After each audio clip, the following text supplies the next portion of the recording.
প্ৰাণজিৎ দাসৰ দ্বাৰা ৰচিত আৰু আবৃত্তি উতলা ফাগুন। ফাগুনৰ চঞ্চল বাউলী বতাহজাকৰ দৰে চঞ্চল মোৰ এই মনটো, পাখি মেলি উৰা মাৰে কোনোবা অচিন দেশলৈ। ফাগুনৰ সৰাপাত হৈ মোৰ এই উদং চোতালখনিত মাথো এবাৰ আহি স্পৰ্শ কৰি তুমি যাবানে? ফাগুনত পলাশ ফুলে, পচোৱা বতাহ বলে, গাভৰুৰ গৰকা পিছলে তাঁতৰ শালত।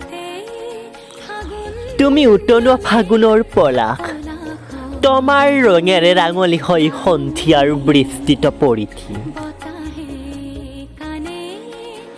ফাগুনৰ পচোৱা শ্যাম কাটি বৰদৈচিলাজনীয়ে চুলি মেলি পৃথিৱী নচুৱাই আছে।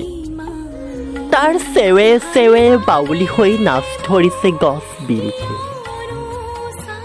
ফাগুন যেন এতিয়া মাথো মোৰ বাবে বিপ্লৱ, যাৰ একমাত্ৰ সংগ্ৰামী মাথো মই আৰু মোৰ চাপ।